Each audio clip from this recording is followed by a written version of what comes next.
रूपकुंड कंकाल झील का रहस्यमयी गायब होना।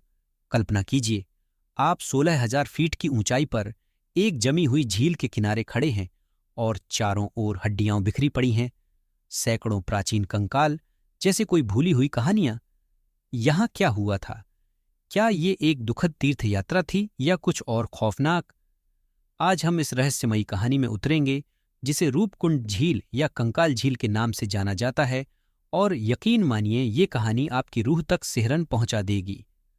खोज 1942 में भारतीय हिमालय की गहराइयों में एक ब्रिटिश फॉरेस्ट रेंजर ने एक भयानक दृश्य देखा। रूपकुंड झील की जमी हुई सतह के नीचे सैकड़ों मानव कंकाल तैर रहे थे। उस पल की कल्पना कीजिए, वहां पहाड़ों की खामोशी में वो खोपड़ियों, हड्डियों और एक प्राचीन रहस्य से घिरा हुआ था। ये लोग कौन थे? और सबसे अहम सवाल, इन्हें अपनी बर्फीली कब्रों तक कौन सी ताकत खींच लाई?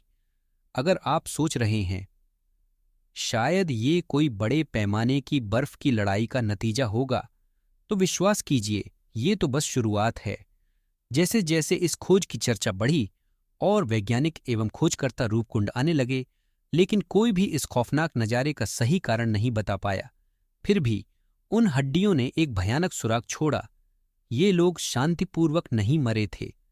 तो आखिर ऐसा क्या हुआ जिसने एक ही बार में इस पूरे समूह का खात्मा कर दिया? सिद्धांत और सुराग।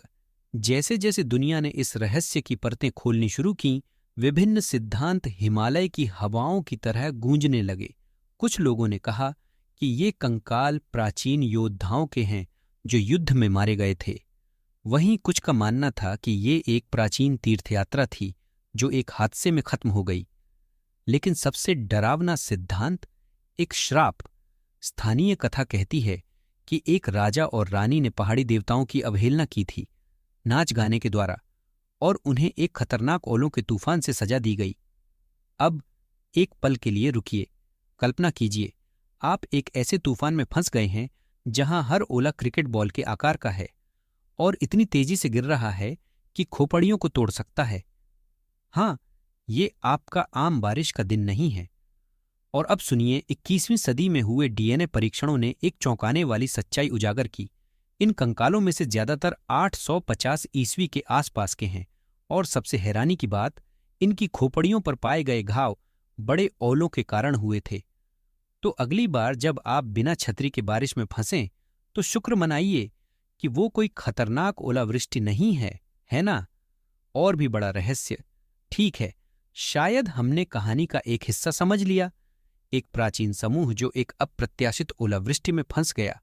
लेकिन रुकिए, यहां पर चीजें और भी अजीब हो जाती हैं। इन 200 कंकालों में से वैज्ञानिकों को कुछ अजीब मिला। जबकि अधिकतर हड्डियां एक ही समूह की थीं, कुछ शव आनुवांशिक रूप से भिन्न थे और बिल्कुल अलग अलग क्षेत्रों से थे। एक सिद्धांत तो यहां तक कहता है कि दो अलग अलग समूह जो सदियों से अलग थे, दोनों को एक ही खतरनाक अंजाम का सामना करना पड़ा। तो असली कहानी क्या है? क्या ये सिर्फ एक संयोग है, या रूपकुंड झील के पास कोई अजीब चुंबकीय शक्ति थी जिसने लोगों को उनके विनाश की ओर खींच लिया? और शायद सबसे बड़ा सवाल, बर्फ के नीचे अभी और क्या छुपा हो सकता है जिसे खोजा जाना बाकी है?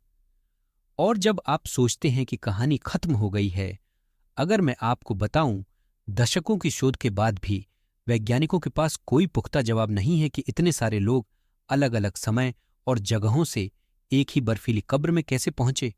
हाँ, रूपकुंड का पूरा रहस्य आज भी अनसुलझा है। और शायद आप सोच रहे होंगे, क्या बर्फ के नीचे और भी रहस्य छिपे हो सकते हैं जो आपकी खोज का इंतजार कर रहे हैं? तो आप क्या सोचते हैं, रूपकुंड झील में क्या हुआ था?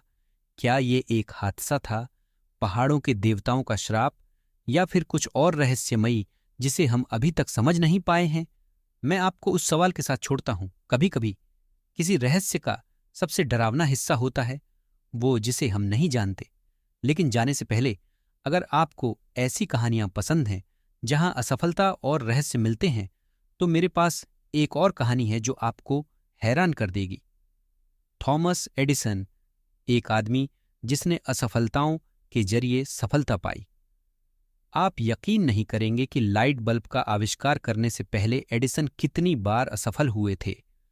तो उस वीडियो पर क्लिक करें और मेरे साथ एक और अविश्वसनीय कहानी का हिस्सा बने।